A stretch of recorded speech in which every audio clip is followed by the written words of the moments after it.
Olá, meus queridos e queridas, tudo bem?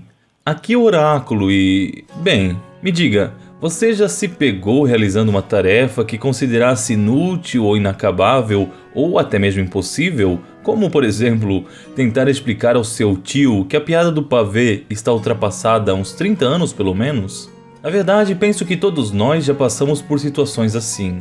Na língua inglesa, existe até um termo próprio para isso: sisifismo, numa referência ao rei Sísifo, um dos governantes da antiguidade grega. Se algo pode ser dito a favor de Sísifo, é que ele era esperto, muito esperto, na verdade. Em contrapartida, sabemos que a inteligência nunca foi sinônimo de bom caráter. Sísifo era também um ser humano de péssimos hábitos. Em certa ocasião, tentou ludibriar inclusive o oráculo de Delfos para descobrir um meio de matar o próprio irmão. Certamente, nenhum parente que você queira ter. Os deuses, não preciso dizer, não gostavam nada disso. Sísifo era cruel com seus hóspedes e frequentemente roubava viajantes desavisados, o que o fez conseguir tanto o ódio dos humanos quanto dos imortais. Por isso, quando Thanatos, Senhor da Morte, veio buscar a sua alma para levá-la ao submundo, ele já sabia certamente que não iria para os Campos Elíseos com os heróis gregos, mas para um lugar muito mais sombrio. Foi então que uma ideia passou pela cabeça desse astuto monarca. Por que não enganar o deus da morte, afinal? O que poderia dar errado? Sísifo então ludibriou Thanatos, convidando para um último jantar antes que fosse carregado para as profundezas do inferno. Até podemos imaginar aquele homem dissimulado fingindo toda a situação para comover o deus. Thanatos inocentemente aceitou o jantar. A certa altura, quando todos já estavam meio embriagados, Sísifo ofereceu-lhe então o que parecia ser um belíssimo colar, como recompensa pela compaixão demonstrada. O deus aceitou, e qual não deve ter sido a sua surpresa ao notar que a joia, na verdade, era uma coleira com propriedades mágicas, com a qual ele acabou enganado e acorrentado. Sísifo tinha com isso escapado da morte, mas as consequências foram catastróficas. Uma vez que o responsável pela coleta das almas estava agora aprisionado, simplesmente ninguém mais morria de nenhuma forma. Você sabe, né? Se a morte está presa, ninguém vai morrer de fato. Não importava o que acontecesse, acidentes graves e doenças não afetavam ninguém. E se você pensa que a imortalidade pode ser uma bênção, imagine todos aqueles moribundos que estavam condenados a agonizar permanentemente, sem a morte para aliviar esse sofrimento. A confusão se espalhou pela terra em questão de dias, trazendo pânico e desespero às pessoas. Mas tão logo os deuses descobriram a artimanha, enviaram o próprio Ares para resgatar Thanatos e restaurar toda a situação.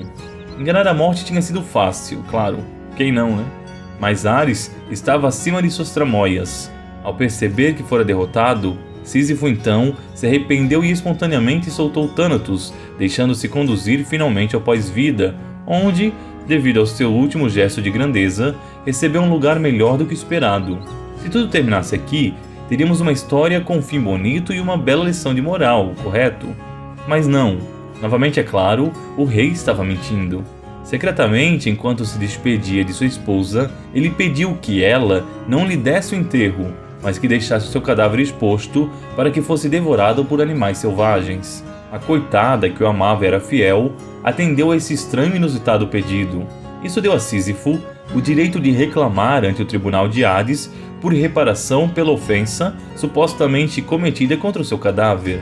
O monarca requereu mais um dia de vida para que retornasse, repreendesse a sua mulher e então pudesse receber as exéquias merecidas a qualquer um. Como Hades é um deus misericordioso no que tange esses assuntos, aceitou o pedido e deixou Sísifo retornar. Mas é claro que tudo não passava de um pretexto. Assim que pôs os pés na terra, saboreando novamente o dom de viver, ele reuniu tudo que pôde de seus bens e escapou da cidade, passando desde então a viver como um foragido. Os deuses advertiram o homem inconsequente, mas este, é claro, não estava muito interessado no diálogo. Como era astuto e determinado, Sísifo ainda conseguiu viver muitos anos antes que fosse outra vez encontrado e capturado. Dessa vez, seu destino no inferno não seria tão agradável. Como punição, Zeus condenou o rei a passar o restante da eternidade empurrando uma enorme rocha morro acima. Sempre que chegasse em determinada altura, a rocha então escaparia e rolaria montanha abaixo, e com isso, Sísifo precisaria retornar todo o caminho e empreender novamente a tarefa desgastante e inacabável. Uma tarefa tão sem sentido e resultados quanto, talvez, a de tentar evitar a própria morte. O castigo de Sísifo remete perfeitamente à sua própria existência vazia e inútil. A nós fica a mesma advertência. Será que também não passamos os dias a rolar pedras morro acima, mesmo que no fundo saibamos que poderíamos investir nossas energias em tarefas muito melhores?